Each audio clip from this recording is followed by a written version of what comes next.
Rosalyn Whitman always woke before dawn, because in those brief moments before the rest of the world stirred, it felt like she could remember what it meant to be alive. She rose quietly, as if afraid to wake something inside herself, slipped into a thin robe, and stepped onto the wide wooden porch of her large house. There, she would watch the sky slowly fill with soft shades of pink and orange, while the night chill gave way to the first warmth of day. Those minutes were the only times she felt even a glimpse of freedom, some fragile hope to see the world not as gray and monotonous as it had become in recent years. Her husband, Harold Whitman's house, was perfect in every way. Whitewashed walls, impeccably straight curtains, a well-kept flower bed tended twice a week by a gardener. Everything had its place, every movement of life carefully planned in advance. Calm and order reigned around the house, just as Harold wanted the world to be. Everyone in the area knew the district prosecutor lived there, and for many, that was a cause for envy or respect. But to Rosalyn, this ideal house had long ago become a gilded cage, beautiful, secure, but far too small for the woman she once dreamed of becoming. She knew Harold was already awake, most likely sitting in his study, reading documents and letters, preparing for another day filled with duties and decisions. In 15 years of marriage, she had grown used to his endless routines, his cold restraint, and the nearly mechanical smiles he gave out at public events. But somewhere deep within her, memories of a different life still flickered, a life where she could laugh without glancing around, where she could fearlessly leap into the river from the bank, or lie in the grass staring at the stars, not caring who might see or judge her. Now all of that seemed lost forever. The morning was quiet, the air crisp and almost glass-like. But there was something unusual in the silence, that day, an unfamiliar tension, as if the very space around her whispered of change. Rosalyn couldn't explain the feeling, and that only made it more unsettling. But there it was, spreading inside her, a strange unease and a quiet thrill. She stepped forward, her bare toes brushing the cold plank of the porch. And at that moment, she noticed a rider approaching in the distance along the road. He rode slowly, with no sense of urgency, as if he wasn't expected anywhere, or even quite sure why he was there so early. He was still far off, barely a silhouette in the dim half-light of dawn, yet Rosalyn found herself unable to look away. Something about the way he moved, the way he carried himself, held her gaze. She didn't understand why this stranger suddenly mattered, but the strangeness of it kept her rooted in place, waiting, unmoving as he drew closer. The rider approached slowly, almost deliberately unhurried. Near the porch, he touched the brim of his hat and offered a polite, restrained smile. "Good morning, ma'am," he said.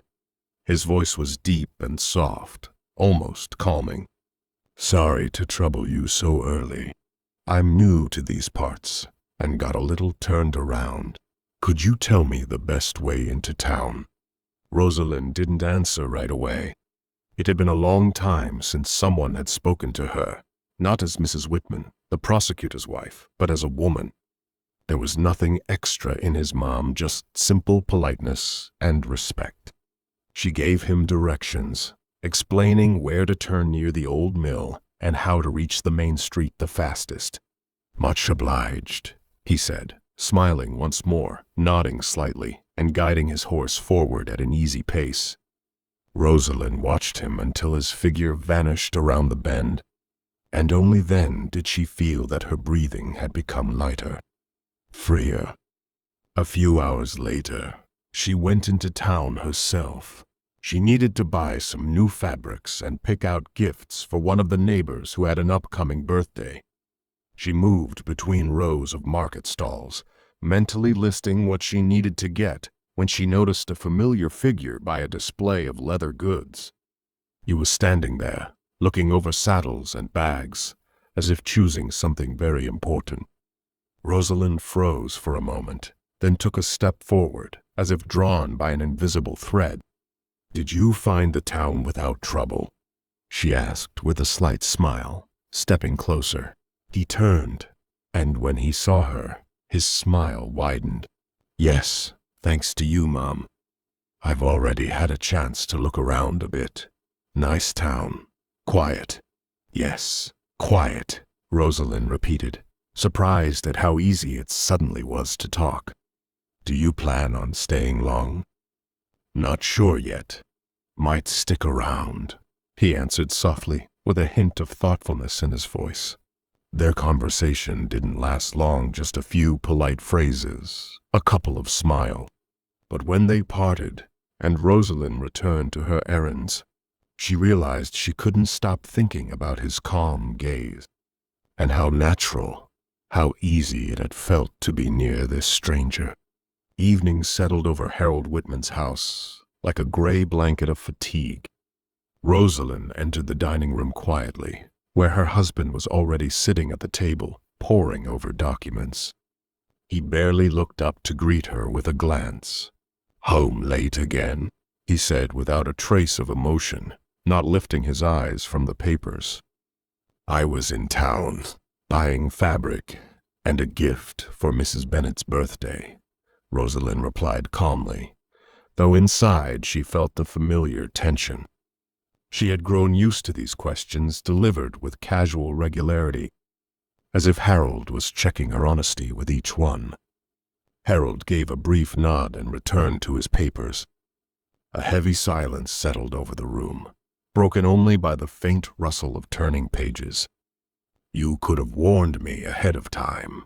I need to know where you are," he added after a long pause, still not looking up. "Sorry. I'll try not to forget," she said, feeling something tighten inside her. She had long since grown used to these conversations, this constant control Harold called concern and care, but which felt more and more like suffocation. Several days passed, filled with their usual routines and the suffocating atmosphere of the house. One morning, before the heat had a chance to settle in, Rosalyn decided to go riding outside town just to clear her head for a while. She ran into an old acquaintance, Jane Harrison, who stopped to speak with her. "You look tired, Rosalyn," Jane said with genuine concern. "You really ought to spend more time in the fresh air." Rosalyn hadn't yet answered when a small group of riders approached. Among them was that same stranger, Sylas Maddox. His gaze was friendly, and his smile warm and inviting. "Good morning," he said softly, removing his hat. "Didn't expect to see you again, ma'am. What a pleasant coincidence." The three of them began talking, and the conversation flowed easily and naturally. After a while, Jane excused herself, citing chores at home, and rode off, leaving Rosalyn alone with Sylas. "Though I don't know you well, and though I'm only a guest in your parts," he began cautiously, with a smile, "something tells me you truly appreciate beautiful things. I'd like to show you a place. It's special, quiet. I think you'd like it." Rosalyn hesitated only a moment, then agreed. They rode side by side, speaking easily and comfortably, as if they had known each other far longer than they actually had. Soon they reached a small pond surrounded by trees where the golden pink sunset reflected on the still surface. It was wonderfully peaceful there. The air felt cleaner, the sounds of nature sharper and brighter. "This really is a beautiful place," Rosalyn said softly, looking around. "I knew you'd like it," Sylas replied gently. His voice was warm and sincere. Later, as dusk deepened, Sylas invited her to visit their camp, adding that it would be cozy, warm, and cheerful. Rosalyn, feeling no fear or doubt, agreed and followed him.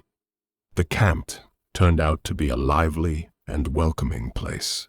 Fires burned throughout, with people sitting and talking around them. Someone laughed quietly nearby. Gentle music played somewhere in the background. The entire space breathed a sense of home and kindness, nothing like the formal gatherings she was used to in her own house. There were no empty smiles or cold politeness here, just real warmth and care for one another. She noticed women cooking food while laughing at simple jokes, men working on small repairs and discussing things among themselves. Children played nearby, their laughter light and contagious. No one asked her probing questions. No one stared at her with suspicion or hidden curiosity.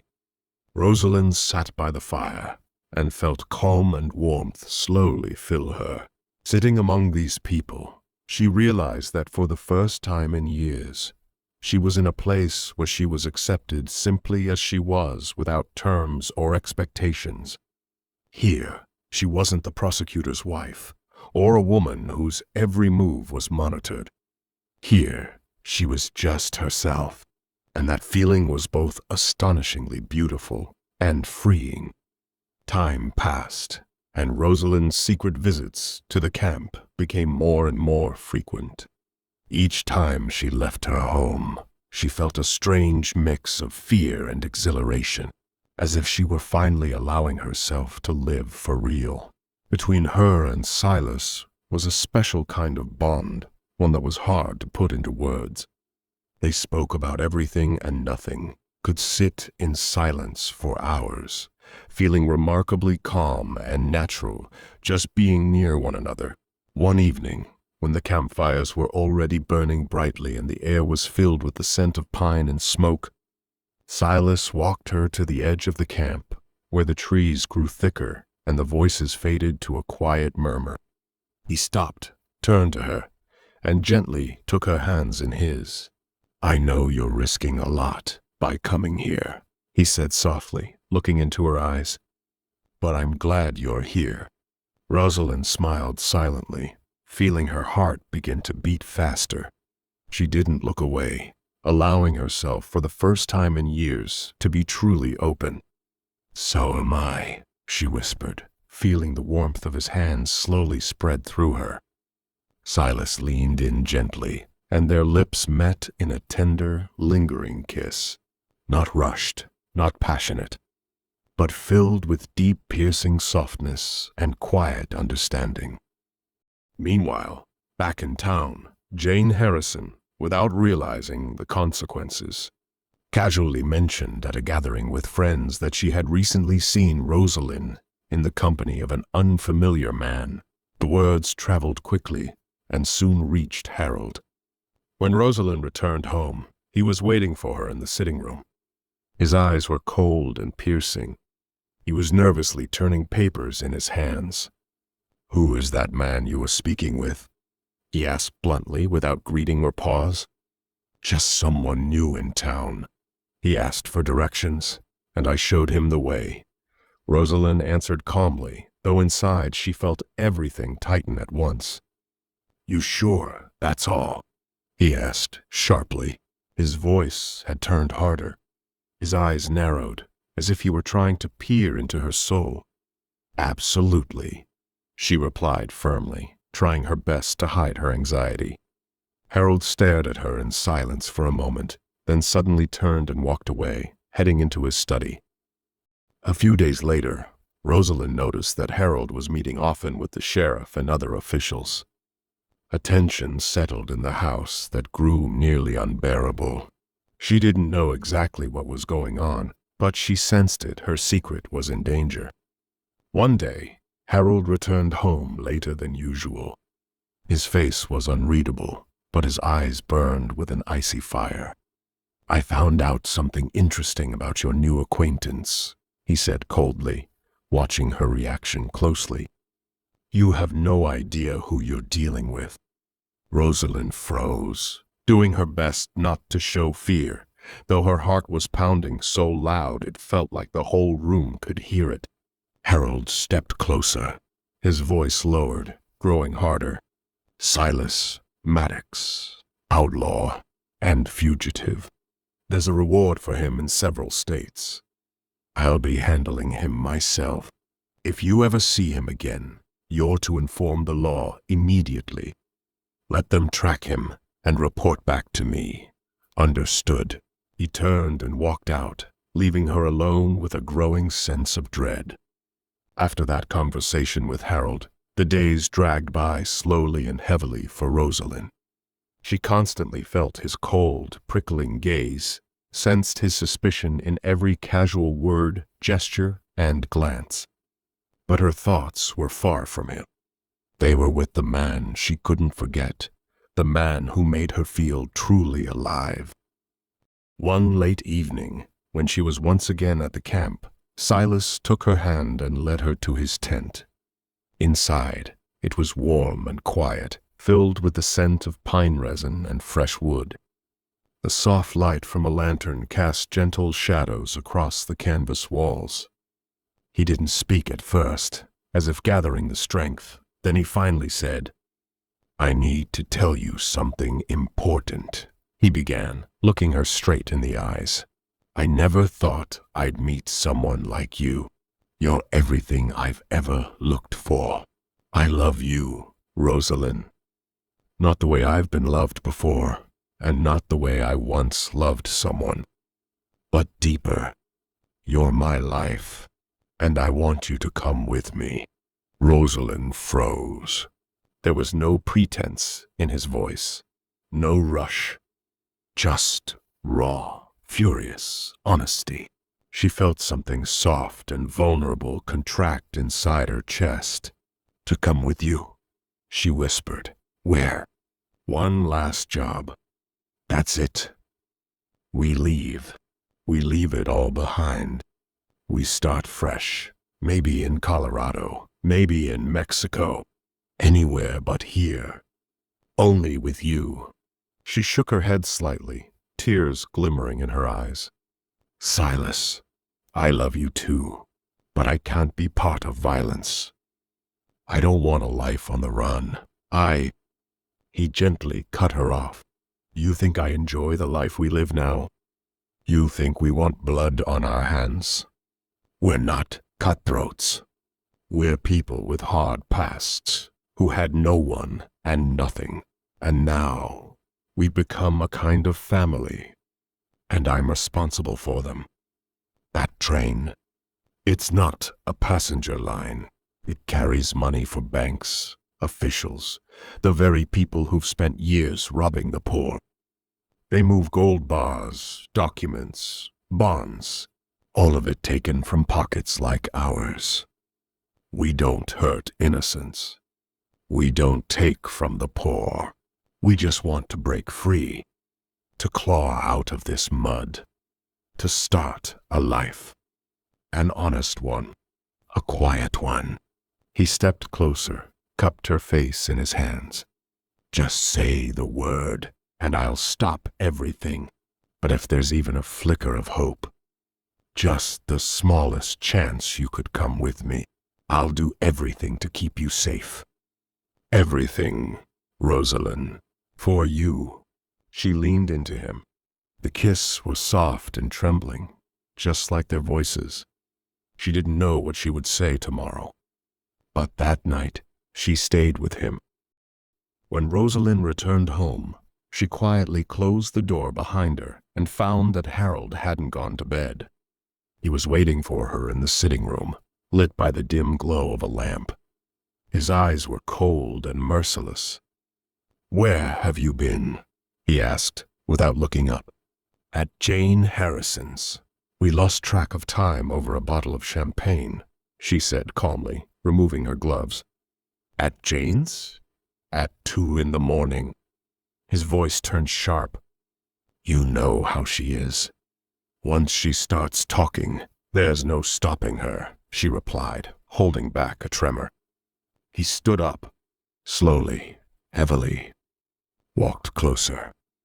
"You're my wife, not some stray. You don't wander around at night like a courtesan. You have a name, a home, a status, and you behave like a cheap woman," he hissed, his face gone pale with rage.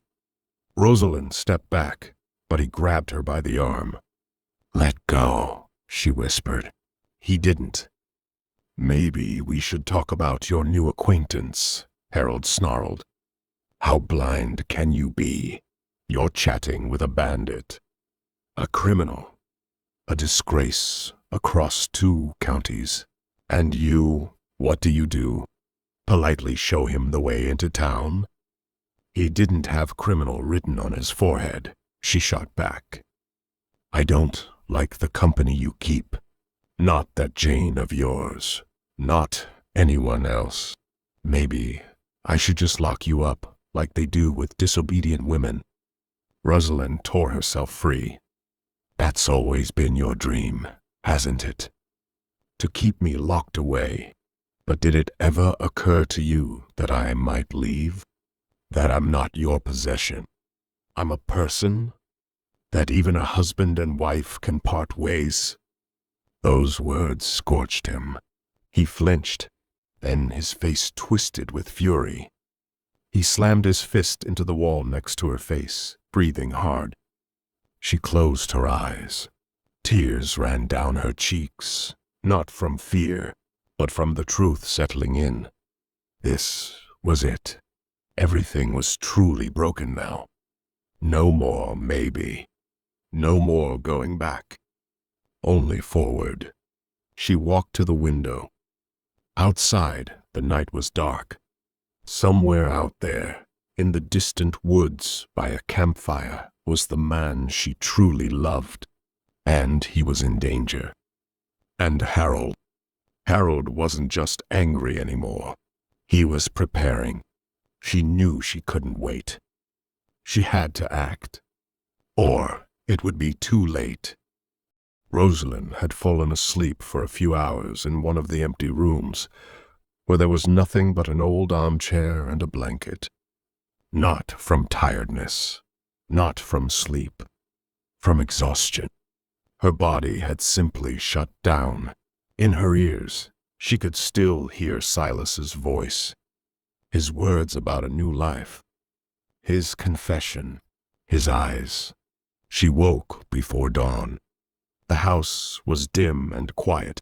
Behind the thin walls, footsteps echoed. At one point, the study door slammed, followed by the metallic clank of something being packed or locked away.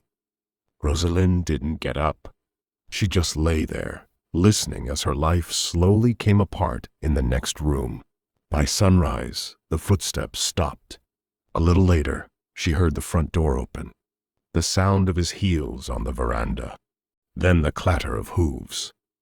Harold had left, without a word, without goodbye. He was doing what he always did, what he thought needed to be done. Rosalyn rose, without hesitation. She knew what she had to do. It all happened in silence. She took only what mattered. A warm sweater, a dark cloak, pair of silver earrings, a purse with money. She wrote a short note to her sister. "I'm leaving. Don't look for me. I chose this path myself." She removed her wedding ring. With difficulty, as if it had grown into her skin, she walked to the dresser, pulled open the top drawer, and laid the ring inside, closed it quietly. No theatrics, no words, just like placing a final period. She stepped into the yard, saddled her horse, and rode toward the forest. The sky hung low and gray. The air was cold but clear. The horse moved fast. Dust rose from the hooves. Wind whipped her face. It burned like truth. She wasn't thinking. She was just riding. Toward warmth. Toward him. Sylas stood at the edge of the camp, speaking with 2 men.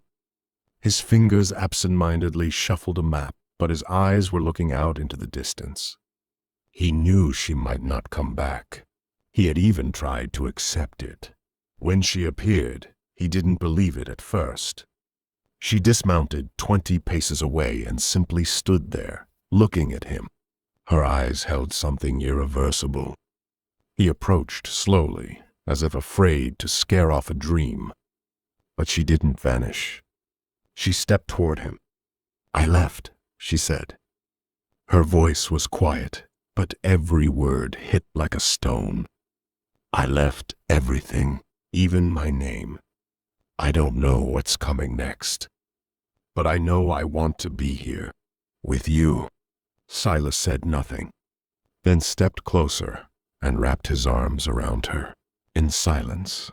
Firmly, slowly, the way one embraces someone alive when they thought they were already lost. He brought her to the tent. Everything was still the same: blankets, the lantern, his scent. He looked at her as if he still couldn't believe she was really there. "Are you sure?" he asked. She nodded. "Yes." At that moment, a sharp, barked shout rang out from outside. And right after it, the first shot. The shot tore through the stillness like a ripped bedsheet. Screams erupted outside. Some were short and sharp, others desperate. The wind carried the smell of smoke. Sylas rushed for the exit. Rosalyn stood too, but he raised his hand. "Stay here. No matter what happens, don't come out." His voice was low, restrained. He was already fastening his holster, already grabbing the rifle. He stepped outside, and the silence was instantly shattered. The camp exploded in fire and thunder. Horses panicked, snapping free of their tethers. Women screamed. Children ran for cover. Men fired from tents, barrels, fallen trees. The lawmen advanced in a tight wave from both sides. They shot without warning. Sylas led the defense. Short commands. He didn't abandon his people. Didn't lose his head. His movements were sharp, like a hunter's. He wasn't fighting for gold, he was covering his own. He wasn't fighting for glory. He was fighting for them. Rosalyn came out anyway. She couldn't stay inside. Her heart pounded like it wanted to burst out. And then she understood Harold had come. And he wasn't here for justice. He was here to kill. She saw Sylas firing, shouting someone's name, pulling a boy out from under gunfire. And in the very moment he turned toward her, as if sensing her, a shot rang out. His body jerked. He stepped back, then again, and fell. She screamed. The world collapsed. Dust, smoke, sound all gone.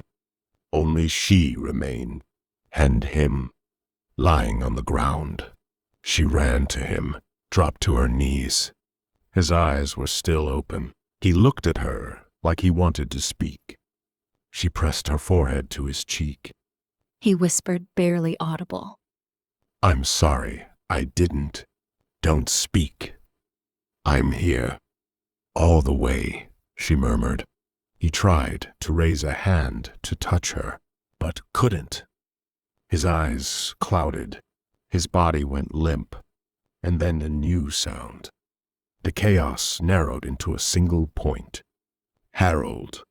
He sat on a dark horse, his face like marble.